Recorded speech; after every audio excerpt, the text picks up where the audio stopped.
Good morning or good afternoon, guys. It's Friday the 18th, and today we are doing some warm-ups that are required and then Delta Math. So normally on a normal year, meaning non-COVID, every chapter you would have received a paper copy of these, and we do them almost daily at the beginning of the hour. I say, okay, go do numbers 17 and 18 in your chapter warm-up packet, and you do them with a partner, and but that can't work very well this year, obviously. So I'm thinking I'm going to be doing them pretty consistently on Friday, instead of 1 or 2 a day, doing 5 to 10 on a Friday. These are one of the more important things we do in here because I have taken these straight out of past AP exams, mostly multiple choice, but some FRQ. There's a few that aren't, and you'll notice those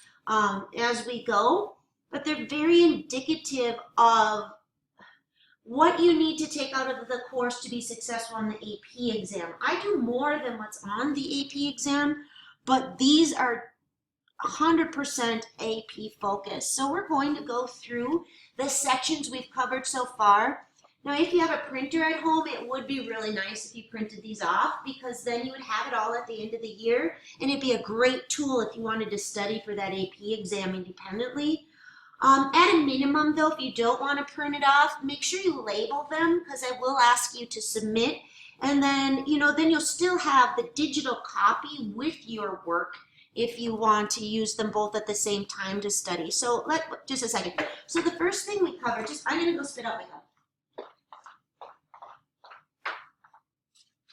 So in 1.2, and that's from our book 1.2, but this actually does correspond to College Board's 1.2, but we had to work with limits graphically and numerically. This one's the more important of the two. So we didn't have any algebra that went in it. We strictly just looked at the graph. And usually the AP questions make you analyze more than one thing at a time. So saying which of the following statements about F is true makes you have to sort of look at everything. So let's go take a look. This is saying as I come in at A from both directions, which puts me up at 2, so that limit is 2. Is that the same as when I come in at B from both directions? And that's a no, because this says both directions. Now, had that said from the left, yeah, they're both at 2. But because it says from both directions, this one's actually a D and E, so this guy's false. Is the limit as x approaches A from both directions 2? That's the true one. So I guess I need not look at the others, but I want to. So is the limit as x approaches B from both directions 2? No. From the left, we're 2, but from both directions, we're a D and E. Is the limit as I approach F from both from both directions on F 1? No, that's false. It is from the right, I end up at 1, but from both directions, I've got that gap in the graph. And remember the definition of a limit. A limit exists if and only if the limit as you approach from the left of the function is identical to the limit as you approach from the right. And lastly, the limit as we approach A of f of x does not exist. That's false. It's 2. F of A doesn't exist because there's an open dot there. So the y value there doesn't exist, but the limit does. So let's go on to the next one. And ideally, you would have tried these on your own first. So you might, if it were me and I was truly wanting to learn from these, I think I would pause, go try it, play it, and check it. So the graph of the function is shown above, actually below. Which of the following is false? And I try this on your own. The limit as x approaches 2 exists. That's true. The limit as x approaches 3 from both directions exists. That's true. I'm up at 5. The limit as x approaches 4 from both directions exists. That's false, because again, we have to be arriving at the same place from the left and from the right. 5 exists, and although the function as a whole is not continuous, at 3, it meets the 3 criteria for continuity. F of 3 equals 5, therefore it's defined at 3. The limit as I approach 3 from the left of f of x is equal to 5, which is exactly the same as the limit as x approaches 3 from the right of f of x. Furthermore, that limit as x approaches 3 from both directions equals f of 3. So these are the three-part definition of continuity from yesterday. Now, obviously, with multiple choice, you don't need to write all that out. All right, moving on to number 3. You can see that this one's not an actual AP question. It's so easy in the tabular. I mean, as I'm approaching 4 from both directions, you're supposed to go make a table and see it where you arrive. And I'm not going to do that. You can go do that on your calculator. So whatever value is here, assuming that we're approaching the same one from the left as from the right, that's the limit. More importantly is that you can do that with the algebra. So that's what's next. Can you do it algebraically? And remember, we have a very specific things we try. We always plug the number in first, and if we get a nice finite number, could be 0, that's our limit. If we get 0 over 0, it indicates that there's a hole in the graph, a discontinuity, but our limit is where we are. So we need to do some more work. Sometimes that's factoring and canceling. Sometimes it's conjugation. Sometimes it's crisscross applesauce. And sometimes it's working with some trig identities. Okay? An indeterminate form is 0 over 0. There's actually 7 of them in math. We work with 2 of them in Calc 1 and all 7 in Calc 2. So now it says go back to your table, and that's what's more important. Can we go take this x minus 4? So I'll just do it right here. The limit as x, because the table's kind of a guess. So over, and remember we factor the bottom, so we'd make it an x minus 4 times an x plus 1. Notice I knew that x minus 4 was going to be living in the top and the bottom because plugging a 4 in caused a 0 on the top and on the bottom. Remember, when you're done, you replug this in and I get 1/5. My guess is, on the calculator, these seem to be approaching 0.2, like it's probably 0.01999 from the left and 0.01999 from the right. But exactly, it's arriving at 1/5. That means that the hole, or what we call now a removable discontinuity, is at the point 4, 1/5. It said, if it said, how could you remove the discontinuity? Plug the hole. Tell me, I want f of 4 to equal 1/5. That's not what it asked, but again, a little deeper knowledge. So we did that. Moving on to number 5. So this is an actual past AP question. Let's follow our procedure. First, we plug the 0 in and we get 0 over 0. That does not mean it's this. It does not mean it's this. It means it needs more work. This is a rational function that factors. So you're going to take the limit as x approaches 0 of the factored form. So on the top, I'll take out a 2x cubed. It'll leave me an x cubed plus 3. I just use my Algebra 1 skills. On the bottom, I'll also take out an x cubed. Notice I'm going to get some canceling. It's going to leave a 4x squared plus 3. So I'm factoring x cubed out of the top. There's my 2x to the 6 plus 6x cubed. And out of the bottom, there's my 4x to the 5th plus 3x cubed. These shall cancel. And now I'll go put that 0 back in. And I'll get 2 times 3 on the top. And on the bottom, I will get 0 plus 3. My answer is 2, and I'm 100% sure. So that was a factor, cancel, replug problem. You can see this one is not one I took off the AP exam, but I do have one of these on your test.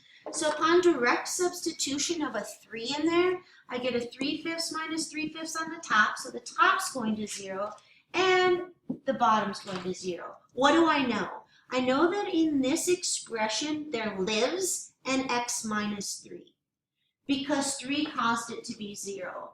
What you're going to do is clean up that fraction, aka get a common denominator. I like to just say 5x minus 3 times x plus 2 all over multiply across, so crisscross applesauce. then it collapses, and remember that's just this top part, and then this collapses on the bottom as a product. Sometimes that doesn't make sense to kids, so I'm going to show you. If I said, what's 1/6 divided by 2? It's really 1/6 times the reciprocal of 2, which is really 1/6 times 2, or 1/12. Notice that 1/6 all over 2, these two collapsed in the denominator as a product. So now as I'm taking my limit, don't drop your limits when it's not multiple choice until you're done and you have a numerical answer. What do I have on the top here? I have a 2x minus 6, right? If I distribute this in, minus 3x minus 6. So I'm taking the limit as x approaches 3 from both directions of 2x minus 6. I feel really good about that. I'll show you why when I'm done writing it. Because I knew x minus 3 had to be living in there, and I just found it. Because this factors on the top into 2 times x minus 3. If that didn't happen, if I didn't locate that x minus 3, I'm doing it wrong. Gone, gone. There is a removable discontinuity, also known as a hole in the graph, at 3 comma, plug it back in. So on the top I have the 2 that didn't cancel, and on the bottom I'd have a 5 times 5, so 2/25. So there's a hole in the graph at the point 3 comma 2/25. Now since you've gotten to continuity, you know that that's actually called a removable discontinuity. All right, so then we dealt with some continuity. We have not done a couple of these other things, but we do have enough to answer a couple of these questions. It says discuss using the appropriate vocabulary. This function is continuous at 2. It's continuous at 6. Where it's not continuous is at 4. So we're going to say there is A. Is it removable or non-removable? I can't remember if that was discussed in the notes you already watched. That might be coming up on another day, but this is a removable discontinuity. There is a removable discontinuity